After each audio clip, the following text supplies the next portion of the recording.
그래서 2015년에 그때 많은 4차 산업혁명을 일으킬 만한 뭐 증강현실이라든지 인공지능이라든지 뭐 메타버스라든지 이런 것들이 조금씩 얘기가 나오기 시작했어요. 근데 그런 얘기가 나온 이후로 벌써 8년이 지났습니다. 어, 그래서 2년만 지나면 벌써 10년인데 이미 그때 당시에 스타트업들이 많이 나왔고 그런 기업들이 수익을 못 내고 있었지만은 이제는 4차 산업혁명을 주도하는 많은 기업들이 수익을 내기 시작했어요. 어, 물론 빅테크는 기본이죠. 예, 그래서 자, 애플이든 마이크로소프트든 엔비디아든 테슬라든 예, 많은 기업들이 이제 수익을 잘 내기 시작했고 예, 그런 예, 4차 산업혁명의 뭐 자율주행이라든지 클라우드 서비스라든지 인공지능이라든지 이런 것들이 점점 예, 실현이 되고 있는 그런 시기가 온 것 같아요. 그래서 만약에 조금 더 4차 산업혁명이 본격화되기 시작하면은 그때는 이미 따라하기가 조금 늦을 수도 있는데 닷컴 버블과는 다르게 많은 것들이 알차게 수익 실현을 어. 하면서 예, 지금 기업들이 발전을 하고 있는 시기입니다. 그래서 이 시기에 조금 예, 투자를 하시면은 아마도 2025년 이후에는 정말 많은 수익을 낼 수 있지 않을까 이런 생각이 좀 들어요. 예. 그 교수님께서 현지 미국에 계시잖아요. 그래서 저희 한국에서 듣기로는 그 미국 시장이 그래도 조금씩은 나빠지고 있다. 상당히 좋았다가 음. 뭐 이런 이야기도 하고 전쟁도 터졌잖아요. 예. 근데 괜찮으신가요? 현지에서 보실 때? 예, 괜찮습니다. 어, 예, 저는 일단은 뭐 차트도 보고 뭐 여러 가지 상황을 좀 보는데 일단은 작년에 저희가 가장 무서워했던 게 경기 침체예요. 음. 근데 그 경기 침체가 오지 않고 있습니다. 그래서 미국 경기가 지금 너무 좋아요. 그래서 미국의 GDP가 지금 1.1%로 굉장히 우수하게 잘 유지를 하고 있거든요. 작년에는 사실 2022년도에는 GDP가 마이너스였습니다. 그래서 올해 들어서 사실은 더 마이너스를 꺾이지 않을까 그런 생각을 했는데 사실 올해 들어서면서 GDP가 거의 꺾이지 않고 2.3, 2.2, 2.1 조금씩만 완만하게 조금 둔화가 되지 침체가 오고 있지 않습니다. 어, 예, 그래서 경기가 너무 좋은데다가 물가도 사실은 많이 잡혔습니다, 생각보다. 그래서 PC 물가 같은 경우에는 이제 3%대까지 조금 내려온 예, 그런 상황이죠. 3.8%인가? 예, 마지막으로 봤을 때 그 정도였는데 그래서 많이 물가가 작년에 우크라이나 전쟁으로 뭐 유가도 올라가고 많은 것들이 높았는데 지금 물가도 좀 잡히고 있는 상황이고 거기에다가 경기도 좋고 거기에다가 실업률도 아직 그렇게 나쁘지 않습니다. 그래서 3.8% 지금 실업률을 유지하고 있는데 미국의 노동시장이 굉장히 좋고 일자리도 아직 많은 상황이에요. 그래서 모두가 해피하게 잘 살 수 있는 그런 상황이 지금 펼쳐지고 있습니다. 그래서 어, 뭐 주식 시장으로 보면은 가장 두려운 게 이렇게 경기가 좋으면 연준에서 금리를 몰린다. 더 올리지 않겠냐 이런 얘기가 계속 나오고 있습니다. 그래서 지금 5.25에서 5%까지 올렸는데 과연 금리를 더 올릴 수 있냐가 이제 지금 가장 화두죠. 그래서 11월 달에는 한번 건너뛰고 12월 달에 금리를 올릴 거냐 안 올릴 거냐 여기에 대해서 얘기가 가장 많이 나오고 있습니다.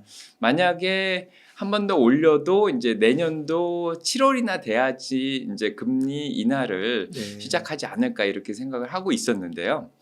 어제랑 지난주에 이제 연준 총재들이 메리 데일리 샌프란시스코 총재라든지 자 어제 로리 로간 총재라든지 그다음에 토마스 제퍼슨 예, 총재 이런 분들이 나와서 약간 비둘기파적인 얘기를 좀 해줬습니다. 어, 자 그래서 지금 채권 금리가 너무 높아져서 시장에 걱정을 끼쳤는데 이런 10년물 국채금리 이런 것들이 4.88까지 올라가면서 이런 채권금리 한번 올린 게 오히려 금리 인상을 한번 한 거랑 어, 비슷한 효과가 있다. 그래서 금리를 더 올리지 않아도 되겠다. 예, 그런 얘기를 하는 거죠. 그래서 12월 달에 올리겠다는 확률이 한 40%까지 올라가 있었는데 지금 어제 보니까 한 22%? 예, 굉장히 많이 떨어져 있는 그런 상황이고요.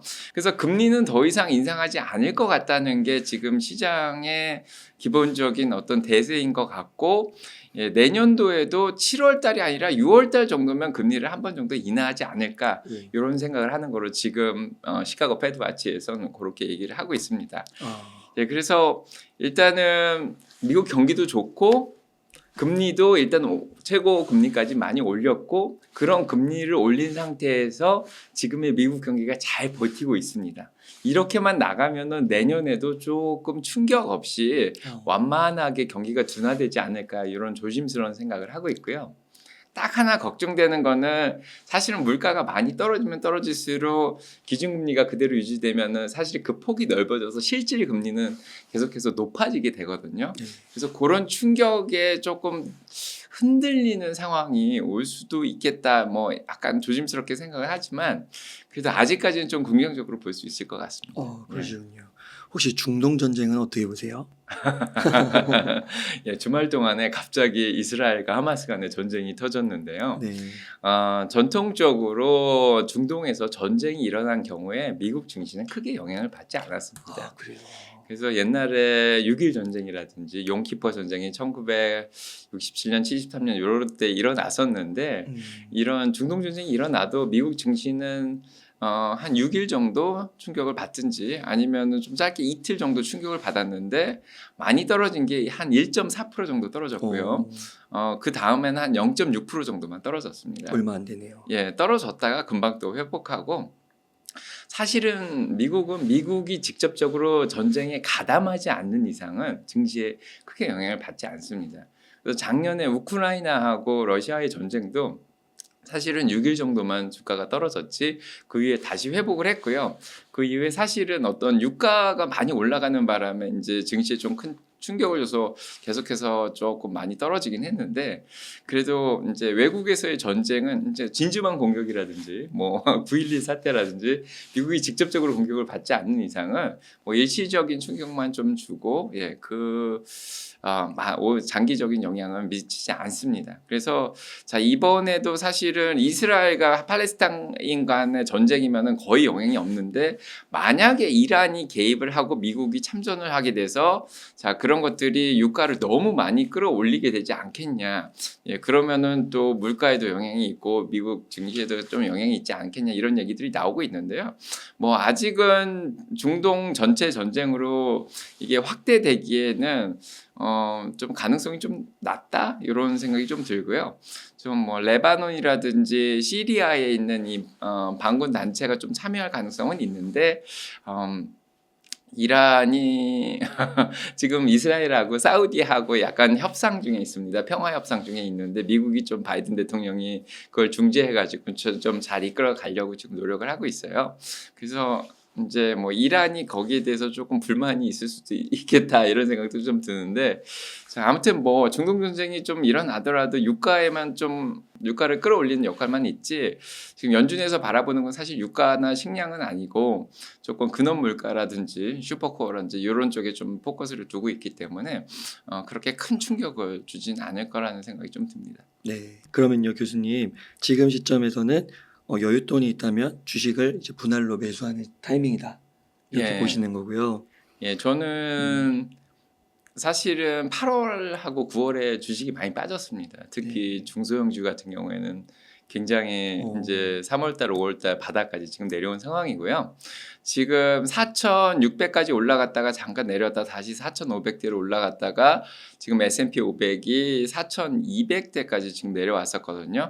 근데 아직 조정 기간에는 들어가지 않았습니다. 그래서 고점 대비해서 10% 이상 떨어지면 조정 기간이라고 할 수 있는데 조정 기간에 들어가지 않고 어떻게 보면 좀 약간 눌린 그런 상황인데 이런 상황에서 RSI라고 있습니다. 그래서 과매도가 됐는지 과매수가 됐는지 뭐 시장의 분위기를 좀 볼 수 있는 지표인데 이게 30 밑으로까지 잠깐 떨어졌었습니다. 그래서 그게 한 4,220 정도이고 그게 블룸버그가 보는 200일 이동 평균선을 살짝 닿은 그 지점이거든요. 그래서 자 뭐 차트를 보건 심리 상황으로 보건 사람들이 약간 좀 과매도를 한 그런 상황이라고 보여지고요. 그래서 분위기상으로는 지금 매수해야 되는 그런 기회가 아닌가 그런 생각이 좀 들고 조정 기간으로 들어가면 조금 위험할 수도 있습니다. 베어마켓 20%까지 더 떨어질 가능성이 있지만 지금은 주봉으로 보면은 한참 올라가다가 잠깐 눌렸다가 다시 올라가는 약간 그런 흐름이고 더 중요한 거는 지금까지는 거시경제 영향이 굉장히 강했는데 이번 주 금요일부터 JP 모건이라든지 시티라든지 웰스파고 이런 실적 발표가 시작이 됩니다. 그래서 실적 기간에는 개별 주식의 호재나 악재로 이제 움직이기 때문에 거시경제의 흐름에서 약간은 벗어나게 돼요. 네. 그래서 이번에도 실적이 조금 잘 나올 수 있는 성장주들이 좀 많이 있다고 보여지고 특히 빅텍 같은 경우에는 자 그러면은 증시가 조금 지수적으로 좀 끌어올릴 수 있는 가능성이 좀 있다는 생각이 듭니다. 그래서 지금이 딱 실적 기간 시작되기 전에 약간 매수를 할 수 있는 좋은 기회가 아닌가 그런 생각이 좀 들고요. 지금 시장이 가장 두려운 게 채권 금리가 계속 더 올라가면 어떻게 되냐. 자, 채권 금리가 올라가면 성장주들이 조금 미래 가치를 할인할 때 할인율이 좀 높기 때문에 더 싸게 책정이 되기 때문에 조금 더 주가가 떨어질 수 있지 않겠냐 이런 생각을 하시는 분들이 많은데 제 생각에는 채권이 4.88까지 올라갔을 때 미국의 뭐 퍼싱 스퀘어라든지 헤지 펀드들이 빌 에커먼이 이끄는 게 퍼싱 스퀘어거든요. 근데 그런 데서 공매도 치는 걸 어느 정도 이제 마무리하고 쇼커버를 한 게 아닌가 이런 생각이 좀 들어요. 그래서 자 매수세가 저가 매수세가 채권 쪽도 좀 들어오지 않았나 그런 생각도 들고 지금 일어난 전쟁 때문에 약간의 불안 심리가 있어서 어떻게 보면은 채권을 안전자산이라고 생각하고 조금 매수세가 또 들어올 수도 있습니다. 그래서 어제 채권 금리 보니까 한 4.64 정도까지 다시 떨어졌더라고요. 4.88에서 그래서 조금 4.75가 어떻게 보면 약간의 지지선이었는데 그거를 뚫고 내려왔습니다. 그래서 채권 금리도 조금 떨어지고 그다음에 달러도 106대까지 올라갔다가 조금 약세로 돌아갔고 그다음에 뭐 전반적으로 경제 지표들도 아직까지는 괜찮은 편이고 유가 걱정을 하실 수도 있는데 유가도 88불 정도까지는 올라갔는데 지난번 고점이 95불 선은 아직 올라오진 않았습니다. 그래서 95불 넘어가기 전까지는 뭐 크게 시장에 불안감을 조정할 만한 건 아직 없다. 이렇게 보면 좋을 것 같습니다. 그럼 교수님 지금 타이밍에서 주식 말고 채권 투자는 어떻게 생각하세요? 채권 투자는 제가 올해 들어서면서 계속 사실 작년부터 채권 시장은 안전자산으로서 조금 불안하다 이런 얘기를 계속 드렸습니다. 그래서 사실은 저는 자산 배분을 굉장히 강조하는 투자자고 제 책 따라 주식 공부하자에서도 그렇게 써놨는데 보통은 100에서 자기 나이 뺀 것만큼 안전자산에 위험자산에 투자를 하지 않습니까? 그래서 본인이 60살이면은 100에서 60 빼고 40%만 위험자산에 투자하고 보통 60은 안전자산에 투자하고 이런 식인데 그 안전자산의 종류가 굉장히 많이 있습니다. 그래서 보통 전통적으로 미국에서는 채권도 있고 부동산도 있고 금도 있고 머니마켓 MMF 같은 거 또는 달러 뭐 이렇게 가져갈 수 있는데 저는 이 자산 배분을 강조할 때 채권 시장에 대한 불안함을 항상 얘기를 드렸습니다. 왜냐하면은 기준금리가 계속 올라가고 있는 상황에서 채권금리도 계속 올라갈 수밖에 없거든요. 물론 2년물이 기준금리를 반영하긴 하지만 10년물도 거의 비슷하게 따라 올라가니까 거기에다가 경기가 막 나쁘면은 상관이 없는데 경기가 잘 버티고 있는 상황에서는 채권 거기에다 이제 물가도 쉽게 잡히진 않거든요. 그래서 그런 상황에서는 오히려 채권 쪽이 조금 약세로 돌아서면서 금리가 많이 오랫동안 높게 유지가 될 가능성이 있습니다. 그래서 내년도에 6월이나 7월에 금리를 인하하기 시작하면 조금 가능성이 있겠지만은 기준금리를 지금처럼 계속 오랫동안 유지하는 상황에서는 아무래도 장기 국채 쪽은 조금 불안하고요. 단기채는 지금 좋습니다. 그래서 만약에 내년에 큰 침체가 오지 않는 이상은 뭐 지금 3개월짜리라든지 뭐 짧은 1개월짜리 이런 것들은 채권 금리가 5% 이상이거든요. 근데 이 MMF라는 머니마켓이 있습니다. 그 안에는 사실은 달러하고 이런 단기 채권들이 섞여서 들어가 있거든요. 한 6대4, 7대3 정도 들어가 있는데 이런 머니마켓 펀드, MMF 펀드가 이자가 지금 거의 5%로 넘어가기 때문에 단기 국채 쪽은 좀 좋게 보는 편이에요. 아니면 머니마켓도 괜찮고. 근데 장기 국채가 들어가 있는 뭐 10년물 이상의 20년물, 30년물이 들어가 있는 것들은 지금 인기가 사실은 많이 없습니다. 그래서 뭐 5% 지난번처럼 4.88까지 금리가 올라가면은 이제 채권 금리랑 가격은 반대로 움직입니다. 그래서 4.88까지 가면 5% 근처이기 때문에 좀 살만하다 그런 얘기가 좀 나오겠지만 지금 만약에 4.5 밑으로 4% 정도까지 내려가면은 안 내려갈 건 하지만 예. 예, 그렇게 매수를 추천하지는 않습니다. 그러니까 매수 매도 보통 추천은 안 드리는데요. 그래서 지금까지는 사실은 채권이 그렇게 매력적이진 않았고요. 만약에 내년 이후 2024년에 뭐 뱅크 오브 아메리카라든지 이제 많은 기관에서 내년도가 채권이 좋다 이렇게 얘기하시는 분들이 많아요. 왜냐하면 내년에 이제 경기가 둔화되고 약간 침체가 올 가능성이 좀 있다 이렇게 생각을 하기 때문에 안전자산인 채권을 선호하게 될 거다 이런 얘기가 좀 있습니다. 그래서 자, 올해는 모르겠지만 그래도 내년도까지 쭉 2024년 5년까지 계속 생각을 하시면 지금 채권을 지금부터 조금씩 분할해서 매수하는 것도 좋은 전략이라는 생각이 듭니다. 그러니까 저 휴대폰에 TLT 최저가 기록했다고 계속 알람 뜨더라고요. 아, 가지고 계신 거예요? 아니, 저 가지고 있진 않은데 네. 계속 알람이 오더라고요. 아, 그 보는 거 거기 리스트에 넣어놨거든요. 아, 그렇구나. 네. 예, 지금 갑자기 지난 몇 주 동안 음. 갑자기 금리가 너무 올라서 가격이 너무 많이 떨어졌습니다. 네. 근데 지금은 또 어떻게 보면은 매수 기회가 되고 있죠. 근데 역시나 채권은 안전자산이기 때문에 장기적으로 음. 목돈을 막 수십억씩 들고 계신 분들이 안전하게 가져가는 그런 자산이기 때문에 사실은 수익률이 많이 없습니다. 그래서 오히려 차라리 지금 주식에 조금 투자를 하는 게 수익을 더 많이 내거나 MMF만 들어가도 지금 5% 수익을 낼 수 있으니까요. 예, 그게 더 좋을 수도 있다는 생각이 듭니다. 4차 산업혁명 그리고 기술주 성장주 이런 것들을 좋아하시는 것 같으세요. 네. 맞으신가요? 예, 맞습니다. 좋아 보이시는 몇 가지 좀 소개해 주실 수 있으실까요? 일단은 빅텍, 빅텍.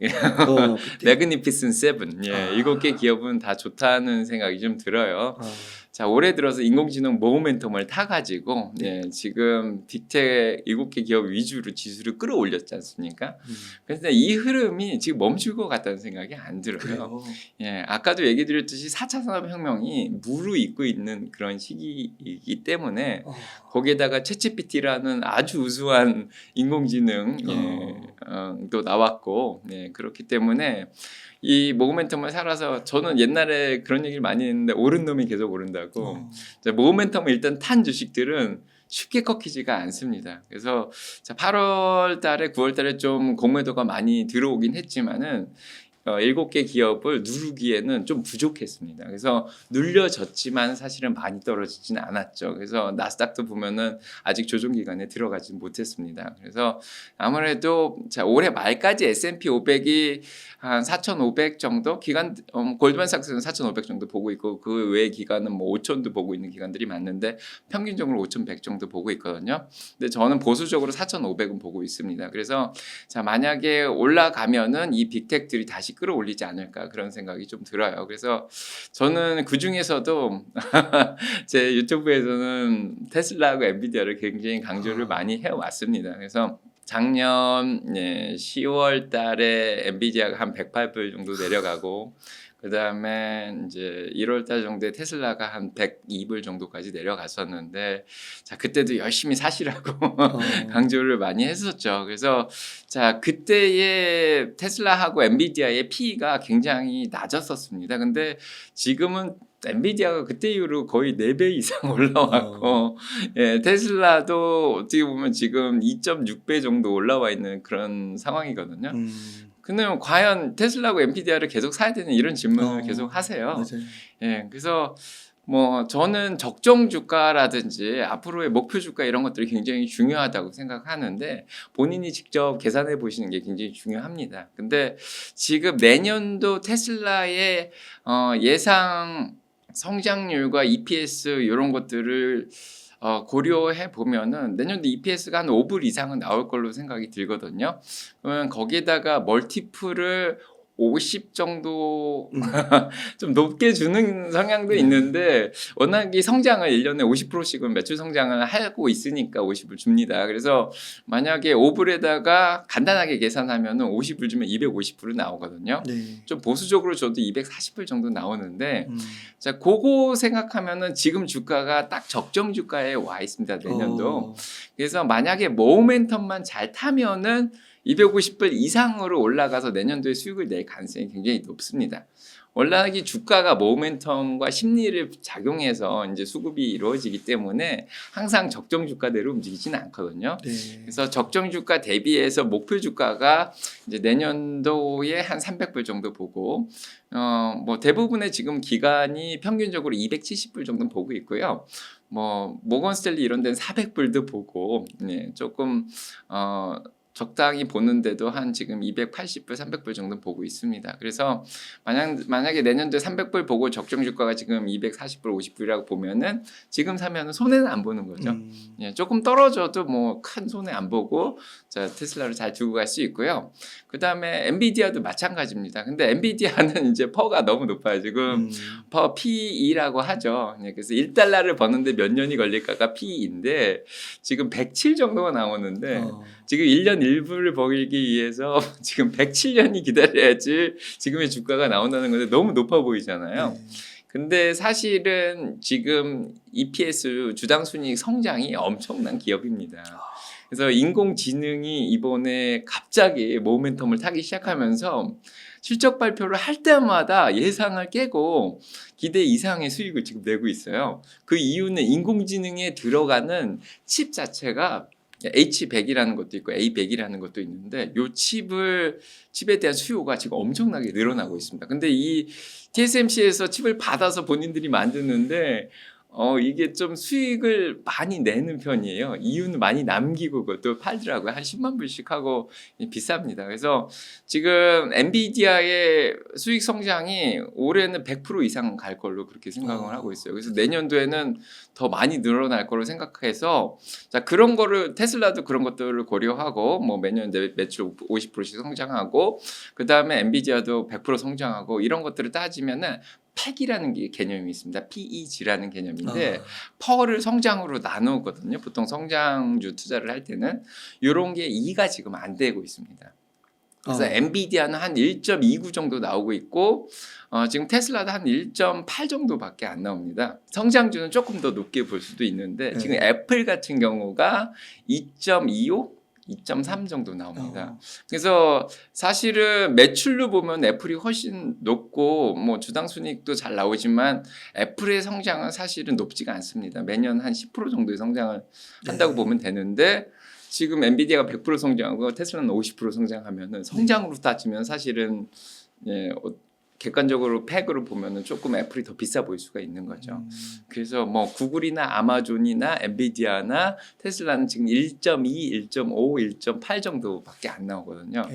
그래서 보통은 가치주도 팩으로 계산하면 1이 조금 넘는 그런 수준인데 1대는 그래도 1하고 2 사이는 그래도 어느 정도 적당한 수준이다. 많이 싸진 않지만 진짜 1까지 내려오기 정말 힘든데 1이 되면은 정말 좋은 가격이고요. 1하고 2 사이는 좀 적정한 가격.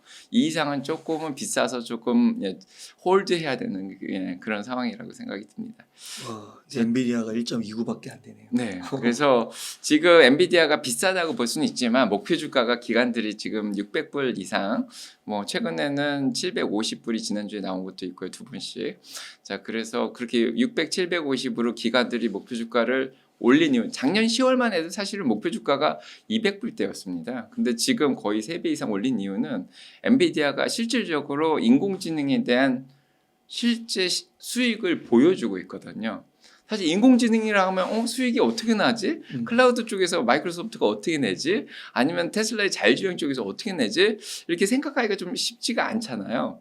근데 직접적인 수혜는 그 칩을 팔고 있는 엔비디아에서 나오니까 그 인공지능에 쓰는 H100이라는 그 칩의 수요와 판매 매출을 보면은 인공지능이 이렇게 수요가 늘어나고 있는 게 직접적으로 보여요. 그래서 미국의 기관들도 인공지능은 잘 모르지만 칩 파는 거 보니까 인공지능이 잘 되고 있구나 이렇게 생각이 드는 거죠. 그래서 가장 직접적인 수혜주로 엔비디아를 뽑고 목표 주가를 올려놓은 겁니다.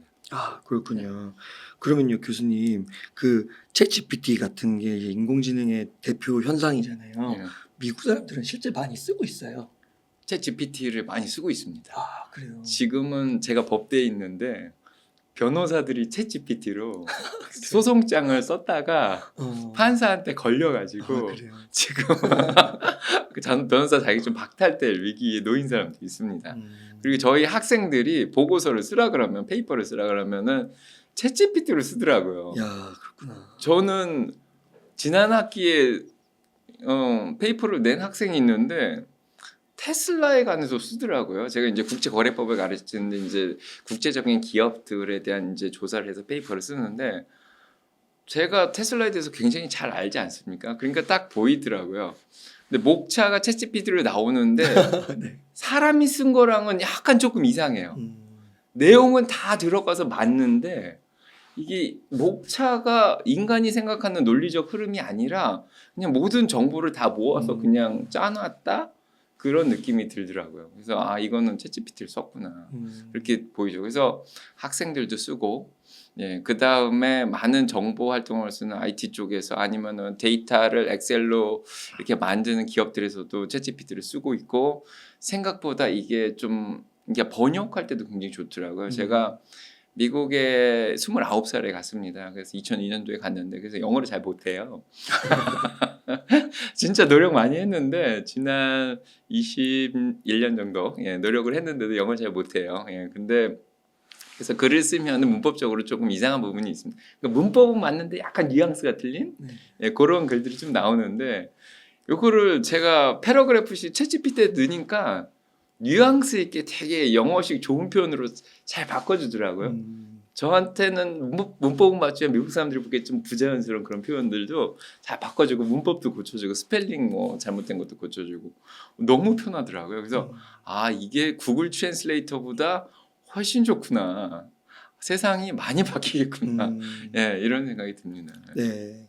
교수님 그러면 그 테슬라 같은 경우 아까 말씀해 주실 때 이게 지금 멀티플이 50 정도 받으면은 적정 주가 계산했을 때 250불 정도 나온다고 하셨잖아요. 예. 그러면 이게 내년에 이제 막상 가게 되면 거기서 또 성장률 50%를 보고 주가를 더 상향시킬 수 있다 이렇게 보는 건가요? 그렇죠. 그래서 네. 주당 순이익이 올해는 한 3불 50 정도밖에 안 나와요. 그럼 그걸 사실을 멀티플로 곱하면은 한 165불 정도밖에 안 나올 거예요. 그죠? 그래서 올해 초에는 165불만 돼도 주가가 괜찮다. 테슬라가 100불까지 내려갔었으니까 102불에서 165불만 올라와도 괜찮다고 싶었지만은 지금은 거의 연말이기 때문에 내년도 이제 주당 순이익을 보고 이제 포워드 EPS 뭐 이렇게 보는데 그렇게 보면은 한 4불 60에서 한 5불 정도 더 높게 보는 사람들은 지금 테슬라는 사이버 트럭이 나오거든요. 이게 지금 10월 18일에 실적 발표를 하면서 사이버 트럭 발표를 한다고 지금 예상을 하고 있는데 이게 테슬라의 사이버 트럭의 지금 주문 숫자가 200만 대가 넘습니다. 그게 진짜 실제로 그렇게. 예. 그 그냥 나오면 다 팔리는 거예요. 그러니까 생산을 많이 하는 게 더 중요한데 처음에는 많이 못 생산하겠죠. 근데 이게 기하급수적으로 조금 생산이 더 늘어나게 되면은 아마 매출이 더 늘어날 거라고 생각하고 그만큼 주당 순이익도 좋아질 거라고 생각을 하는데 그거를 정말 그러니까 최근에 테슬라의 모델 3라든지 모델 Y라든지 뭐 차가격을 많이 낮췄어요. 지난주에도 좀 낮췄는데 예, 그래서 주당 순이익이 좀 떨어지지 않겠냐 싶지만 사실 이런 것들을 메가팩이라는 뭐 에너지 저장 수단이라든지 슈퍼차저라든지 아니면 FSD 12 버전이 나오고 이런 것들에서 수익이 늘어나고 그리고 또 이렇게 사이버 트럭도 판매하고 뭐 세미 트럭도 더 팔리고 지금 호주에서 또 팔린다 그러더라고요. 그래서 이런 것들이 이제 늘어나면서 주당 수익이 옛날처럼 예, 조금 더 늘어나지 않을까 이렇게 생각을 하는 거죠.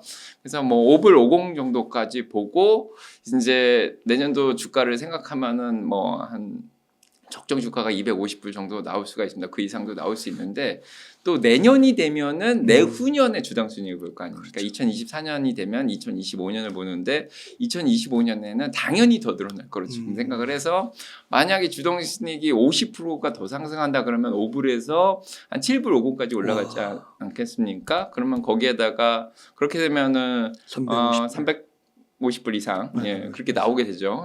지금 계산이 잘 안 되는데 자 375불 정도까지도 볼 수 있는 겁니다. 2025년까지 최소한 그게 적정 주가고 사실 목표 주가는 모멘텀만 더 잘 타면 더 올라갈 수가 있죠. 그래서 아마도 내년에는 아마 300불대 정도로 보고 예, 내후년에는 이제 400불대 후반이나 500불까지도 볼 수 있지 않을까 그런 생각이 듭니다. 와, 그렇군요. 예. 그러면요, 교수님 테슬라에 그 좋게 보시는 분들은 어, 진짜 애플과 경쟁할 수 있는, 음, 애플을 뛰어넘을 수 있는 유일한 기업 이렇게도 얘기하는 분들이 많더라고요. 맞습니다. 그런 의견에 대해서는 어떻게 보세요? 저 애플 좋아하는데 애플 주식이 있습니다. 제 네. 딸계좌에도 있는데 저는 테슬라가 제2의 애플이 될 거라고 봅니다.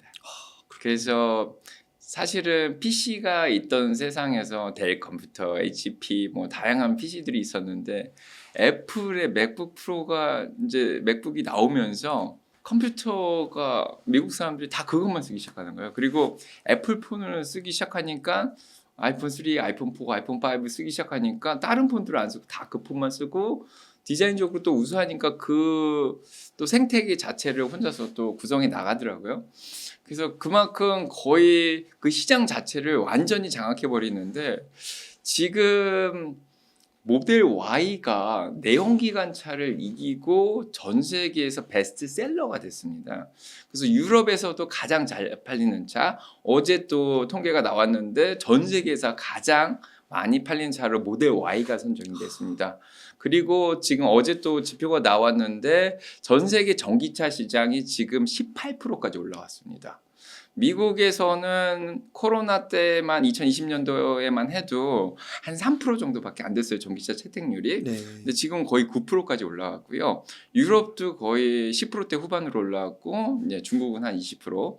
그래서 전체적으로 보면은 전 세계가 18%까지 올라왔습니다. 그래서 전 세계의 토탈 어제스홀 마켓이라고 하죠. 템이라 그러는데 유효 시장이 계속 늘어나고 있는 시장에서 테슬라의 모델 Y가 베스트셀러가 돼서 만약에 애플카처럼 디자인이 너무 예뻐요. 보시면 알겠지만은 약간 동그랗고 되게 귀엽게 생겼거든요. 근데 여기에 대해서 선호도가 확 올라가서 다른 전기차는 보여지지도 않고 모델 Y만 쓰게 되면은 아마도 애플 같은 현상을 일으키면서 2025년부터는 아마도 테슬라가 모든 전기차 시장을 장악해 나갈 수도 있는 그런 가능성이 있습니다. 근데 저는 2020년도에 제 유튜브를 시작하면서도 2025년이 아마 분기점이 될 거다 이런 얘기를 했습니다. 그래서 지금 테슬라의 자율주행이 굉장히 뛰어납니다. 그리고 베타 버전 12까지 지금 이제 나오는 그런 상황인데 중요한 거는 테슬라의 자율주행도 중요하지만 다른 전기차들도 기술적으로 일단 다 따라오고 공장들도 조금 많이 지면서 금융경제도 달성하고 그 다음에 뭐 엔비디아라든지 모빌아이라든지 그 다음에 뭐 웨이모 구글의 웨이모라든지 거기에다가 뭐 크루즈 같은 거 그리고 복스바겐도 또 중국의 샤오펑하고 협력을 했고요. 뭐 BYD도 전기차로 많이 따라오고 있는 그런 상황이고 이 제2의 테슬라가 아마도 2025년 정도면은 부각이 되지 않을까 그런 생각이 좀 들어요. 그래서 그 경쟁에 치열해지는 2025년도에 테슬라가 계속해서 시장을 애플처럼 그냥 장악해버리고 브랜드 선호도가 있고 기존의 FSD를 채택한 거를 계속 가져가려고 소비자들이 노력을 한다면은 아마 다른 전기차들이 따라온다 그래도 기능적으로는 따라와도 선호도에서 따라오지 못한 그런 상황이 펼쳐지거든요. 그러면 그 이후에는 테슬라의 미래가 더 밝아질 수 있다는 생각이 듭니다. 아, 네. 예. 교수님 그 아까 또 말씀해 주실 때 중소형주도 투자를 하시나요? 예, 합니다. 예. 중소형주도 추천은 아니고 몇 가지 그래도 좋게 보시는 거 언급 가능하실까요? 예, 중소형주는 네. 제가 제 유튜브에서도 고수가 아니면은 사지 마라 건드리지 마라. 이런 얘기를 합니다. 그만큼 변동성이 굉장히 높아요. 주식을 보시면 뭐 야후 파이낸스 이런 데 들어가시면 베타값이라는 게 있습니다. 네. 베타값은 위험도를 나타내요. 그래서 테슬라의 베타값이 2 정도 됩니다. 근데 S&P 500의 베타값이 1이에요. 그래서 지수가 1이라면은 위험도가 얼마나 더 높냐를 베타값을 보면 보는데 뭐 제약주들 멀크 같은 건 뭐 1 미만입니다. 0.6 정도 되고 그러면은 굉장히 안전한 주식이거든요. 근데 테슬라는 2니까 위험도가 두 배네. 100%가 더 높죠. 근데 중소형주는 베타값이 3 이상이 나옵니다. 3, 4가 나와요. 위험도가 높다는 건 수익을 많이 낼 수 있지만 돈을 잃을 확률이 굉장히 높습니다. 그래서 중소형주를 투자할 때는 특히 성장주를 투자할 때는 변동성이 너무 심하기 때문에 위험도도 높기 때문에 열매를 딴다고 저는 얘기를 하는데 수익 실현을 잘 하고 중간중간. 저점에서 줍줍을 굉장히 잘해야 됩니다. 근데 이게 어떻게 보면은 장기적인 투자라기보다는 전략적 자산 배분이나 전술적 자산 배분 이런 개념이 있습니다. 미국의 투자 자문사들은 이런 개념으로 이제 투자를 하는데 예, 본인의 이제 주식 비중이 좀 많이 올라가면은 주식 비중을 줄입니다. 아크의 캐시우드가 테슬라를 10%만 유지하려고 하는 거랑 좀 비슷해요. 그래서 주가가 확 올라가서 10%가 아니라 15%가 되면 5% 정도 따내는 거죠. 그렇게 중소형주들은 가끔 보면 100% 200%씩 올라가는 경우가 많이 있어요. 저점에서 잘만 줍줍을 하면. 그러면 그때는 이제 주식 비중이 올라가지 않습니까? 근데 그만큼 반 정도를 따내야지 100% 올라가면. 예, 그런 것들을 잘 하시던가 전술적 자산 배분은 약간 섹터 로테이션 그러니까 분야별로 로테이션도 하고 타이밍도 좀 보는 거거든요. 그래서 3개월에 한 번씩은 이렇게 모멘텀이 잘 타서 주식이 올라왔을 때 또 열매를 땁니다. 그래서 분할 매수, 분할 매도가 굉장히 중요한데 본인 주식의 한 30에서 50% 정도를 한 5번 정도로 나눠서 분할해서 따시면은 그 돈 현금을 들고 있다가 또 중소형주가 변동성이 있어서 확 떨어지면은 그때 또 줍줍을 하고 그다음엔 또 100%가 올라오고 그렇게 되게 유연하게 운용을 하실 수 있는 분만 이게 중소형주를 사는 거고 미국의 중소형주는 어떻게 보면 경기를 반영할 수가 있습니다. 그래서 경기가 좋다는 생각이 들면 중소형주에 들어가면 굉장히 좋죠. 그래서 만약에 내년도에 현재 금리 인상을 미국의 경제가 버틸 수 있는 상황이 되고 그래서 이제 금리를 인하하기 시작하고 있는 그런 시기가 되면은 금리 인하는 사실은 두 가지 경우예요. 그래서 물가가 잘 잡히고 금리를 더 높게 유지할 필요가 없는 그런 상황에서 내릴 수도 있고요. 정말 경기 침체가 와서 이거 내릴 경우도 있는데 만약에 미국 경기가 좋다는 신호가 계속 내년에도 나오면은 중소형주가 굉장히 많이 올라갈 가능성이 또 굉장히 있고 그다음에 중소형주는 어차피 대부분이 수익이 안 나는 기업이 굉장히 많습니다. 성장주들이 많은데 그런 기업들은 높은 금리나 높은 채권 금리에 굉장히 취약해요. 왜냐하면 돈을 계속 빌려 써야 되기 때문에 유상증자를 하거나 아니면 채권을 발행을 해야 되는데 채권 발행할 때 이자율을 높게 발행을 하니까 기업들한테 굉장히 부담이 많이 되죠. 그래서 금리가 조금 낮아지는 시기가 중소형주를 투자하기에 굉장히 적합한 시기가 아닌가 싶고 지금은 계속 수익이 들어가야 된다. 그래서 3배짜리를 투자하시면은 테슬라가 2면은 테슬라의 3배짜리는 없지만 3배가 되면은 SOXX 필라델피아 반도체 인덱스가 만약에 2라고 치면은 SOXL은 3배가 되거든요. 그럼 6이 되지 않습니까? 중소형주가 3인데 3배짜리는 사실 더 높아요. 예, 그래서 위험도가 훨씬 높은데 이렇게 위험도가 굉장히 큰 주식들을 하실 때는 단기적으로 수익 실현을 빨리빨리 하시고 내려올 때 빨리빨리 주주바 하셔야 됩니다. 그거를 하실 자신이 없으면은 진짜 쳐다도 보시면 안 됩니다. 테슬라 같은 경우는 대형주로 분류를 해야 되는 거죠. 시가총액이 벌써 10위 안에 들어가니까요. 예, 테슬라는 대형주에다가 베타값이 아직은 2이기 때문에 그래도 소형주보다는 변동성이 조금 낮은데 테슬라도 사실은 아크의 캐시우드처럼 적절하게 너무 과열됐다 싶으면은 열매를 좀 따시고 그러니까 예, 재작년에 막 400불씩 올라가거나 뭐 저는 그때 열매를 많이 땄는데 아니면 올해 초처럼 뭐 갑자기 300불로 올라갔다 모멘텀 타고 예, 그럴 때는 좀 몇백 불에서 300불까지 올랐으면 벌써 3배고 200% 수익을 냈지 않습니까? 사람이 10%씩 수익을 내서 2배가 되려면은 7년이 걸리거든요. 근데 거의 10년 동안 벌을 수익을 지금 몇 개월 동안 벌었으면 열매를 따야 되잖아요. 예, 그래서 이렇게 변동성 심한 주식인 테슬라도 어느 정도 갑자기 목표 주가를 갑자기 달성했다. 그러니까 내년도 3월에 달성해야 되는데 올해 6월에 이미 달성했다. 너무 빨리 올라왔지 않습니까? 그럴 때는 조금 수익 실현을 해서 한 30%에서 50% 본인의 비중대로 본인이 10% 가져갈 거면 10% 비중대로 해서 좀 올라가 보면 열매 따서 현금화 해두고 그다음에 좀 다시 한번 또 떨어졌거든요. 실적 발표하고 그래서 뭐 212불 300불에서 212불 정도 이렇게 좀 떨어지고 그럴 때 다시 좀 줍줍을 해서 그때는 또 비중이 많이 낮아지지 않겠습니까? 10%가 한 7%로 됐을 텐데 현금을 3% 다시 채워 넣어서 또 이렇게 평단가도 좀 낮추시고 유연하게 하시는 게 좋을 것 같아요. 예. 그러면 주식을 100%라고 했을 때 네. 중소형주 비율은 어느 정도가 적절할까요? 이제 유튜브 방송 때문에 제가 한 100개 종목을 보고 있는데 예, 100개 종목을 계속 추적을 해서 시장의 흐름도 그렇게 또 읽어 나가는 게 있습니다. 분야별로 다 있는데 그중에 중소형주가 한 반 정도 돼요. 근데 제가 가진 종목은 한 35개 정도 되는데 네. 그 중에 중소형주가 한 20개 정도 됩니다. 근데 와. 중요한 건 그게 아니고 종목을 몇 개 가져가냐. 그러니까 저는 유튜버기 때문에 그 종목들의 소식을 굉장히 빠르게 접하기 때문에 빨리빨리 움직일 수가 있습니다. 그래서 여러분들은 어떻게 보면 종목을 한 10개 이내로 가져가는 게 그만큼 관리하기가 훨씬 편하거든요. 이렇게 가져가는 게 좋은데 포인트는 35개를 가져가도 그 중소형주의 비중 자체를 1%를 넘기지 않습니다. 그래요. 그러니까 저는 IMF 때부터 투자를 해서 제 기업들이 망한 기업들이 많아요. 옛날에 제2종금인 대한투자신탁이 한 번에 부도가 나면서 날아가는 걸 보면서 제 포트폴리오 50%가 날아간 적이 있거든요. 이제 그런 것도 경험해보고 뭐 상업은행 같은 거 막 50% 감자되는 것도 경험해봤고 뭐 그랬는데 그래서 저는 중소형주는 중간에 망하는 기업이 있다는 가정을 해요. 그래서 아무리 처음에는 이제 현금도 많고 이 기업은 계속해서 잘할 것 같지만은 한 1, 2년 지나 보면은 또 계속해서 도태되는 기업들도 있습니다. 경쟁자들이 워낙에 강하기 때문에.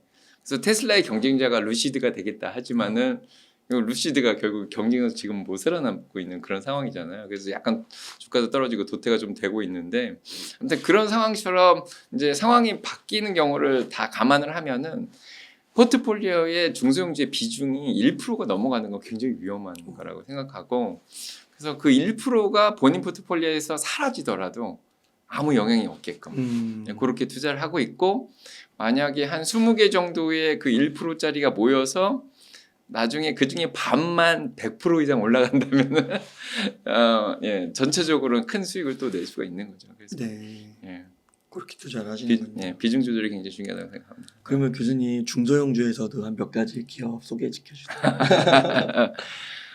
지금은 분야별로 굉장히 많은데 저 바이오 주식들을 굉장히 많이 들고 있는 편이에요. 근데 지금 제가 사실은 센시오닉스라는 뭐 그런 회사가 있습니다. CGM 디바이스라고 당뇨를 계속 측정하는 게 있어요. 컨스탄트 뭐 글루코스 모니터링이라 그러는데 자, 그렇게 칩 같은 거를 몸속에 박아 넣으면은 6개월 동안 당뇨가 높으면 신호를 줘요. 소프트웨어로. 그러니까 당뇨가 또 뭐 이렇게 그러니까 글루코스 레벨이 낮아지거나 높아지거나 신호를 줍니다. 그럼 약을 먹거나 이렇게 하면 되는데 그래서 그런 것들을 사실 보고 있었어요. 그래서 덱스컴이라는 기업도 있고 센시오닉스 뭐 이런 기업들도 있는데 중요한 거는 며칠 전에 그러니까 저 며칠 전이 아니죠. 그냥 얼마 전부터 당뇨 치료제가 갑자기 부각되기 시작한 거 얘기 들으셨나요? 네, 그 예. 덴마크 기업. 예, 그래서 뭐 일라릴리라든지 이런 기업들이 갑자기 인기를 끌기 시작해서 당뇨 치료제를 만들었는데 갑자기 그게 비만 치료제가 되면서 예, 그런 약들이 갑자기 인기를 끌면서 미국의 코카콜라, 맥도날드, 월막 같은 코스코 같은 기업들이 갑자기 충격을 받았습니다.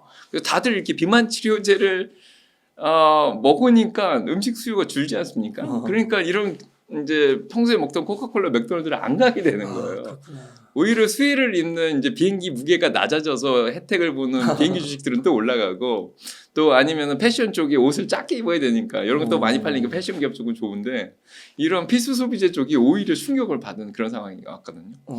그래서 갑자기 센시오닉스 같이 이런 당뇨 측정을 하는 기계를 보다가 갑자기 비만 치료 그러니까 당뇨 치료제가 이제 부각이 되니까 이런 것들이 사실 인기가 없어지죠. 네.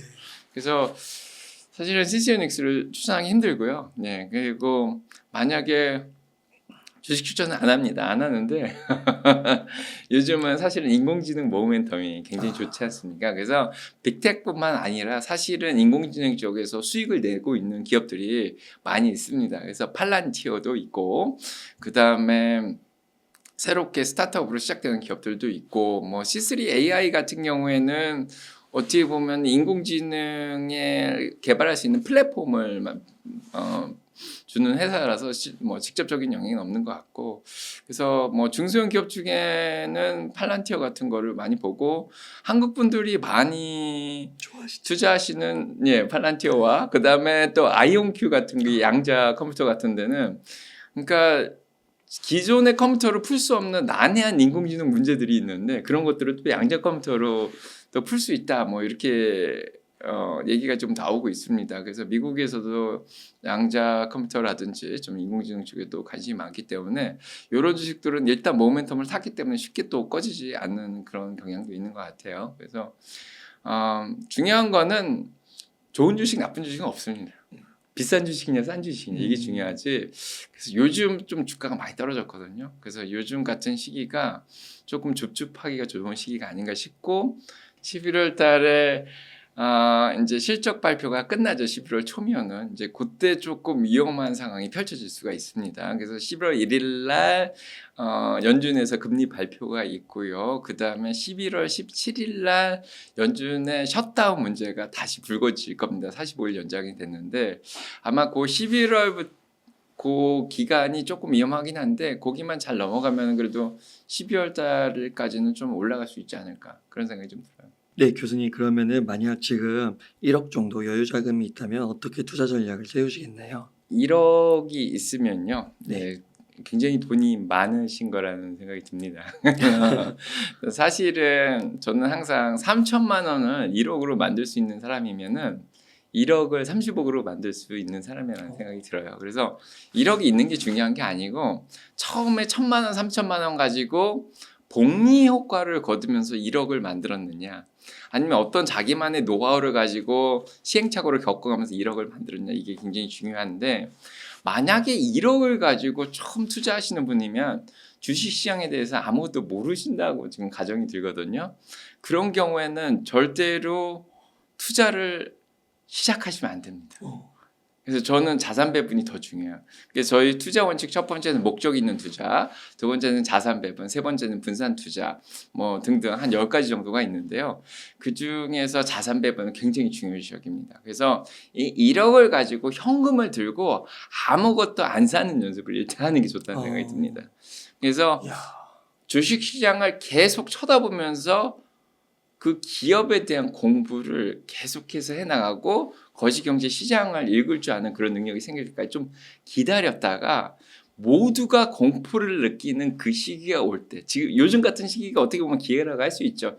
지금 8월 9월에 대해서 공포가 많이 느껴져서 지금 고점 대비해서 한 8% 9% 정도 떨어져 있거든요. 그래서 이런 시기 템플턴이 공포의 사라고 얘기했지 않습니까? 그래서 공포를 느끼는 시기에 조금씩 분할해서 매수하는 습관을 들이시는 게 좋을 것 같아요. 그래서 1억을 뭐 5개로 나눠 켈리 공식이라는 게 있습니다. 그래서 도박을 할 때도 5개로 나눠서 투자하면은 실패를 안 한다고 해요. 그래서 이왕이면은 조금씩 나눠 가지고 자기가 공부가 끝난 주식만 사기 시작하는 게 좋을 것 같아요. 그래서 1억이 있다면 일단 현금을 들고 계시고요. 공포의 시기가 그러니까 코로나든 2022년이든 모두가 공포를 느끼는 시기까지 좀 기다려 보시고 그리고 제가 항상 하는 얘기는 모르는 게 약이다. 모르는 주식은 사는 게 아닙니다. 남들이 막 추천한다고 뭐 아버지가 추천한다 주변 전문가가 추천한다 그래서 나는 모르는데 그냥 추천만 듣고 사는 거예요. 네. 그 실패 가능성이 굉장히 높아요. 주식시장에 본인이 들어오는 시기는 주식시장 굉장히 좋을 때 들어오는 시기가 많아요. 초보자들은. 그래서 워낙에 주식시장 좋다. 와 주식을 돈 많이 벌었다. 이런 얘기가 나올 때는 주식시장이 막 불타오를 때거든요. 막 S&P 500이 4,600까지 올라갈 텐데 그럴 때 주식을 시작한다고 딱 들어오시면은 이미 고점이거든요. 그런 상황은. 그럴 때 아무것도 모르고 그냥 추천한 주식을 사게 되면은 어떤 좋은 주식이든 떨어지게 돼 있습니다. 그래서 아까도 얘기했지만 좋은 주식이든 나쁜 주식 이런 건 없습니다. 다들 마이크로소프트도 좋고 애플도 좋고 테슬라도 좋고 엔비디아도 좋은데 비싸냐 싸냐의 이 문제입니다. 근데 비쌀 때 사게 돼 있습니다. 네. 그래서 쇼핑 시즌에 할인할 때 사듯이 주식도 쇼핑 시즌이 있어요. 그 공포를 느끼는 시기까지 기다렸다가 딱 줍줍을 하게 되면은 분할해서 그러니까 본인이 산 시점이 사실은 바닥이 아닐 수도 있기 때문에 조금 샀다가 조금 더 떨어지면 또 사고 조금 떨어지면 사고 한 5번 정도 나누시면 평균적으로 좀 낮게 사게 되실 거예요. 그렇게 하실 거를 추천을 드리고요. 그래서 1억을 최대한 안 잃으려고 최소한 한 5년 정도? 제가 한 25년 정도 투자를 했는데 한 처음에 IMF 터지고는 한 4년 정도 단타만 했습니다. 그래도 돈을 못 벌더라고요. 그래서 최소한 한 5년 정도 주식시장에 살아남을 능력이 있으면은 그 다음부터는 주식시장이 얼마나 무서운지도 알고 이곳이 전쟁터라는 것도 알고 주식시장의 심리가 흘러가는 것도 다 읽을 수 있고 예, 그런 상황이 되면은 조금씩 자신감 있게 투자를 하실 수 있지 않을까 그런 생각이 들어요. 네. 교수님 그러면 마지막으로 시청자님들께 한 말씀 부탁드리겠습니다. 주식시장의 제 10원칙 중에 마지막 두 원칙 중에 하나인데 주식시장을 예측하려고 하시면 안 됩니다. 과거의 데이터로는 현재를 설명할 수 있지만 과거의 데이터로는 미래를 예측하는데 전혀 도움이 되지 않습니다. 레만 브라더스 사태를 이용해서 지금의 주식시장을 분석을 한다든가 닷컴 버블 사태를 생각해서 지금의 뭐 인공지능을 본다든가 이런 것들이 사실은 도움이 되지는 않습니다. 그때의 주식시장의 플레이어들과 지금의 주식시장의 플레이어들은 많이 틀립니다. 그래서 지금의 금리 인상 사태, 고금리 상황, 고환율 상황, 그다음에 물가가 높은 이런 상황, 이런 것들과 모든 것들을 고려하고 거기에다가 인공지능도 고려하고 예, 지금의 플레이어들을 다 고려할 때는 지금의 상황은 그 과거의 어떤 상황으로도 지금 설명은 되지만 예측할 수 있는 그런 상황은 아니거든요. 그래서 자, 앞으로의 상황을 볼 때 연준도 데이터를 보면서 결정하다고 그랬지만은 앞으로 데이터가 나오는 거에 따라 시장이 계속 변동성 있게 움직일 거기 때문에 지금 함부로 예측해서 섣불리 움직이시면 크게 다치실 수가 있습니다.